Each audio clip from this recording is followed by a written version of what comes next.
ಹೆಚ್ಚಿನ ಡೀಟೇಲ್ಸ್ ಕೊಡೋದಕ್ಕೆ ನನ್ನ ಸಹೋದ್ಯೋಗಿ ರಚನಾ ಈಗ ನೇರ ಸಂಪರ್ಕದಲ್ಲಿ. ರಚನಾ, ಎಲ್ಲೋ ಒಂದು ಕಡೆ ಸಾಕಷ್ಟು ತಿಂಗಳುಗಳ ನಂತರ ಈಗ ಮತ್ತೊಂದು ವಿವಾದಾತ್ಮಕ ಹೇಳಿಕೆ ಕೊಟ್ಟಿರೋದು ಪ್ರಕಾಶ್ ರಾಜು. ಕರ್ನಾಟಕದ ಮೇಲೆ ಹಿಂದಿ ಹೇರಿಕೆನೋ ಅಥವಾ ಭಾರತದ ಬೇರೆ ಬೇರೆ ರಾಜ್ಯಗಳ ಮೇಲೆ ಹಿಂದಿ ಹೇರಿಕೆಯ ಬಗ್ಗೆ ಉದಾಹರಣೆ ಈ ತರಹದ್ದೊಂದು ಕೊಟ್ರ ಅಂತ?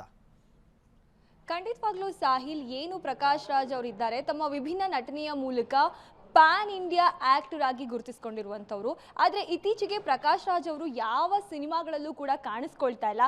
ಅವರು ಹೆಚ್ಚಾಗಿ ಸಿನಿಮಾಗಳಿಗಿಂತ ಅವರು ಮಾತನಾಡುವ ಒಂದು ಶೈಲಿಯಿಂದಲೇ ಎಲ್ಲೆಡೆ ಕೂಡ ವಿವಾದಕ್ಕೆ ಕಾರಣವಾಗಿರುವಂಥದ್ದು. ಇದೀಗ ಮತ್ತೊಮ್ಮೆ ಅವರು ವಿವಾದಕ್ಕೆ ಕಾರಣ ಆಗಿದ್ದಾರೆ. ಏನು ಕೇಂದ್ರ ಸರ್ಕಾರದಿಂದ ಬೇರೆ ಎಲ್ಲ ಉಳಿದ ರಾಜ್ಯಗಳಲ್ಲೂ ಕೂಡ ಹಿಂದಿ ಹೇರುವಂತಹ ಕೆಲಸ ಮಾಡ್ತಾ ಇದ್ದಾರೆ. ಅದರ ವಿರುದ್ಧವಾಗಿ ಪ್ರಕಾಶ್ ರಾಜ್ ಅವರು ಮೊದಲಿಂದಲೂ ಕೂಡ ಧ್ವನಿ ಎತ್ತುತ್ತಾ ಬರ್ತಾ ಇದ್ರು. ಆದರೆ ಈ ಬಾರಿ ಅವರೇನು ಆ ವಿಚಾರಕ್ಕೆ ಸಂಬಂಧಪಟ್ಟಂತೆ ಮಾತನಾಡಿದ್ದಾರೆ ಅದು ಎಲ್ಲರ ಒಂದು ಆಕ್ರೋಶಕ್ಕೆ ಕಾರಣವಾಗಿದೆ. ಯಾಕಂದ್ರೆ ಅವರು ಮೊದಲಿಂದಲೂ ಕೂಡ ಒಂದು ಧರ್ಮದ ಕುರಿತಂತೆ ಭಾವನೆಗಳು ಏನಿರುತ್ತೆ ಅದರ ಒಂದು ವಿರುದ್ಧವಾಗಿ ಅವರು ಮಾತನಾಡ್ತಾರೆ. ಈ ಬಾರಿಯೂ ಕೂಡ ಆ ಒಂದು ಕೆಲಸವನ್ನ ಅವ್ರು ಮಾಡಿದ್ದಾರೆ.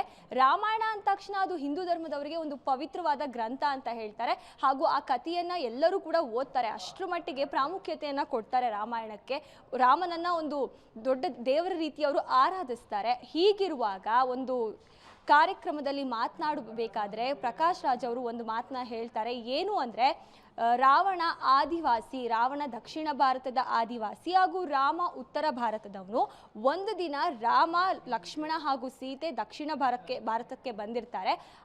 ಆ ಒಂದು ಸಮಯದಲ್ಲಿ ಲಕ್ಷ್ಮಣನಿಗೆ ಹಸಿವಾಗಿರುತ್ತೆ. ಆ ಒಂದು ಸಮಯದಲ್ಲಿ ರಾಮ ಹೇಳ್ತಾನೆ ಲಕ್ಷ್ಮಣನಿಗೆ ಹಣ್ಣು ತಿನ್ನೋದಕ್ಕೆ ಅಂತ ಹೇಳಿ. ಈ ಒಂದು ದೃಶ್ಯವನ್ನ ರಾವಣನ ತಂಗಿ ಶೂರ್ಪನಖಿ ನೋಡ್ತಾಳೆ ಹಾಗೂ ರಾವಣನಿಗೆ ಹೇಳ್ತಾಳೆ. ಆಗ ರಾವಣ ಹೇಳ್ತಾನೆ ತಿನ್ಲಿ ಬಿಡು ಅಂತ ಹೇಳಿ. ಅದಕ್ಕೆ ಶೂರ್ಪನಖಿ ಹೇಳ್ತಾಳೆ ಫ್ರೀಯಾಗಿ ತಿಂತಾ ಇದ್ದಾರೆ, ಅದರಲ್ಲಿ ಡಿಸ್ಕೌಂಟ್ ಏನು ಕೊಡೋದು ಅಂತ ಹೇಳಿ. ಈ ರೀತಿಯ ಒಂದು ಮಾತುಗಳನ್ನು ಅವರು ಹೇಳ್ತಾರೆ. ಇದು ಒಂದು ರೀತಿ ಎಲ್ಲರಿಗೂ ಕೂಡ ಆಕ್ರೋಶಕ್ಕೆ ಕಾರಣ ಆಗಿದೆ ಅಂತಲೇ ಹೇಳಬಹುದು. ಈ ಒಂದು ಉದಾಹರಣೆಯನ್ನು ಕೊಟ್ಟು ಹಿಂದಿ ಹೇರಿಕೆ ಕೂಡ ಹೀಗೆ ಆಗ್ತಾ ಇರುವಂಥದ್ದು. ನಮಗೆ ಹಿಂದಿ ಹೇರಿಕೆ ಬೇಡ, ನಮಗೆ ಹಿಂದಿ ಬೇಡ, ನಾವು ಹೇಳೋದಕ್ಕಾಗತ್ತಾ? ಮಲಯಾಳಂ ನೀವು ಕಲೀರಿ ಅಂತ ಹೇಳಿ ನಾವು ಯಾರಿಗೂ ಹೇಳೋದಕ್ಕಾಗಲ್ಲ. ಹಾಗೆ ಕೂಡ ಹಿಂದಿಯೂ ಕೂಡ ಒಂದು ರಾಷ್ಟ್ರ ಭಾಷೆ ಅಲ್ಲ, ಅದನ್ನು ಯಾರು ಕಲಿಬಾರ್ದು ಅಂತ ಅವ್ರು ಹೇಳ್ತಿದ್ದಾರೆ. ಅವ್ರು ಹೇಳ್ತಾ ಇರೋದು ಸತ್ಯ. ಒಂದು ರೀತಿ ಎಲ್ಲರೂ ಕೂಡ ಅದನ್ನು ಅಕ್ಸೆಪ್ಟ್ ಮಾಡಿಕೊಂಡ್ರು ಕೂಡ ಅವರು ಏನು ಉದಾಹರಣೆ ಕೊಟ್ಟಿದ್ದಾರಲ್ಲ ರಾಮಾಯಣದು, ಅದು ಎಲ್ಲರಲ್ಲೂ ಕೂಡ ಒಂದು ರೀತಿಯ ಆಕ್ರೋಶವನ್ನ ಉಂಟು ಮಾಡ್ತಾ ಇದೆ ಸಾಹಿಲ್. ರಚನಾ, ಈಗ ಒಂದು ವಿಭಾಗ ಪ್ರಕಾಶ್ ರಾಜ್ ಅವರ ಈ ಅಭಿಪ್ರಾಯವನ್ನ ತಿರಸ್ಕಾರ ಮಾಡ್ತಾ ಇದೆ. ಈ ತರಹದ್ದೊಂದು ಹೇಳಿಕೆ ನಮ್ಮ ಭಾವನೆಗೆ ಧಕ್ಕೆ, ನಾವು ಕಂಪ್ಲೇಂಟ್ ಕೊಡ್ತೀವಿ, ನಿಮ್ಮ ವಿರುದ್ಧ ಕಾನೂನು ಕ್ರಮ ಜರುಗಿಸ್ತೀವಿ ಅಂತ ಹೇಳಿ.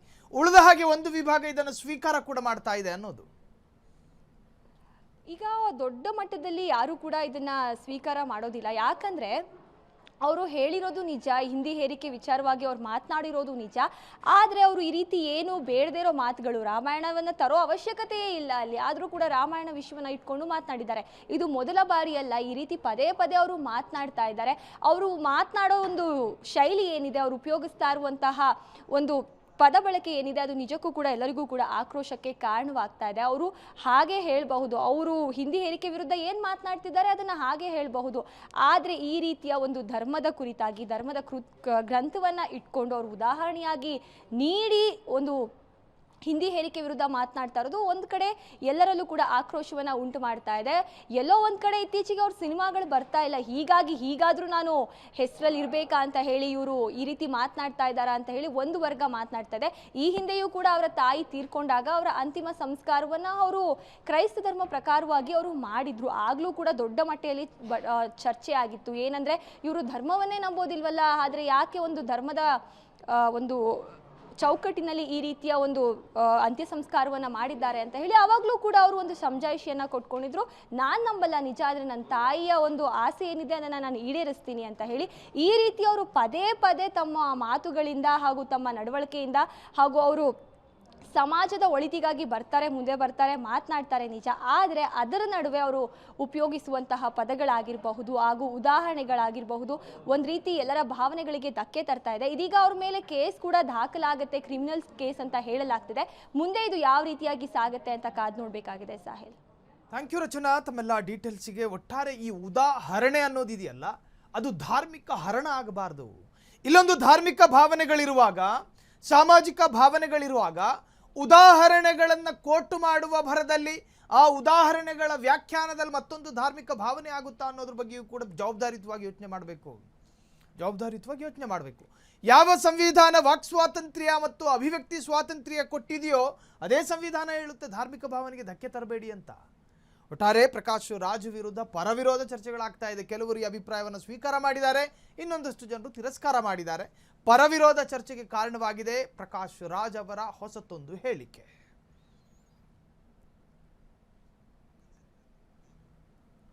ಬಹುಭಾಷಾ ನಟನ ವಿರುದ್ಧ ಒಂದು ವರ್ಗ ಈಗ ಸೆಟೆದು ನಿಂತಿದೆ. ಈ ಹಿಂದೆ ಪ್ರಕಾಶ್ ರಾಜ್ ಬಲಪಂಥೀಯರ ವಿರುದ್ಧವಾಗಿ ಮಾತನಾಡಿದರು ಸಾಕಷ್ಟು ಬಾರಿ.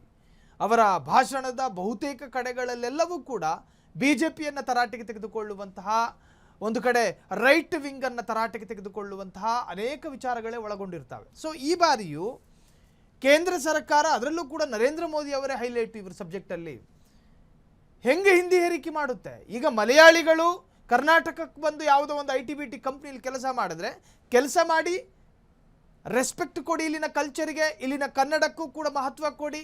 ಅದು ಬಿಟ್ಟು ನೀನು ಹಿಂದಿ ಹೇರಿಕೆ ಮಾಡುವುದಾದರೆ ಇದು ನಿಜಕ್ಕೂ ಕೂಡ ಬಲವಂತದ ಹೇರಿಕೆ ಅನ್ನೋ ಅರ್ಥದಲ್ಲಿ ಪ್ರಕಾಶ್ ರಾಜ್ ಕೇಂದ್ರ ಸರ್ಕಾರದ ವಿರುದ್ಧ ಮಾತನಾಡಿದ್ದಾರೆ.